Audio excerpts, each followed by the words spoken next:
I'm talking with Bogdan Oldakowski, General Secretary of Baltic Ports Organization, the BPO. Welcome to TOC Europe, Bogdan. It's my pleasure to be here. You've been talking in the Safety Village as part of a panel conversation today. Can you tell us a little bit about how that conversation went? Well, it was really very interesting. For me, it was first time I talk about the consequences of the climate change and for the port operations.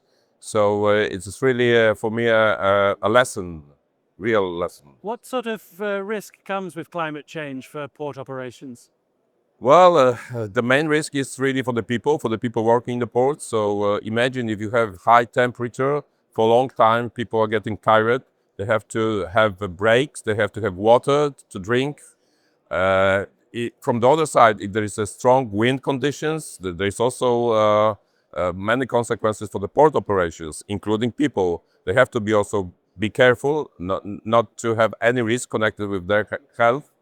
So simply the many events connected with the climate change have the consequences for the port operations, including human safety.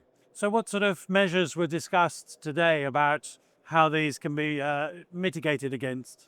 Well, first of all, ports and terminals, they have to forecast the weather conditions in order to be prepared, because the climate change events, they happen very quickly. And sometimes you don't expect them, that they are happening so quickly.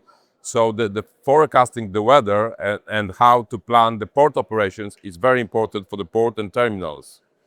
The same with temperature. Sometimes you have very high temperature for a few days, and you have to plan the manpower, how to optimize your work in the terminal.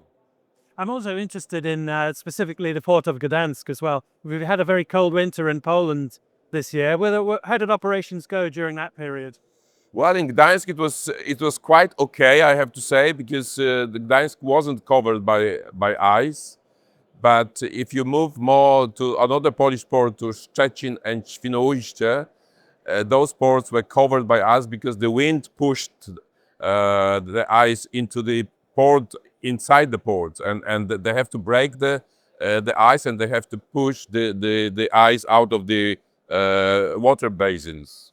It seems a long way away from us talking about a superheating event to breaking ice, doesn't it?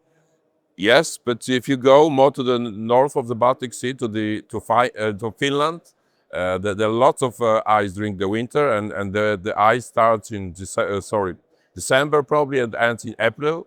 So the icebreakers working all the winter all around. So for the Baltic ports, especially for Swedish and Finnish ports, ice conditions are just normal. It's another challenge that the ports have to face in this turbulent world and this unpredictable world. But I think our sector is very good at overcoming these challenges, don't you? Well, of course, we are good in overcoming the challenges, but the new challenges are coming. So you never know what happens next day. So you have to really be prepared, and the best strategy is to be prepared for the change. Well, the consequences of the climate change is one of the challenges that we have to face every day. Bogdan, it's been really interesting talking to you. Thank you very much for joining us. Thank you so much.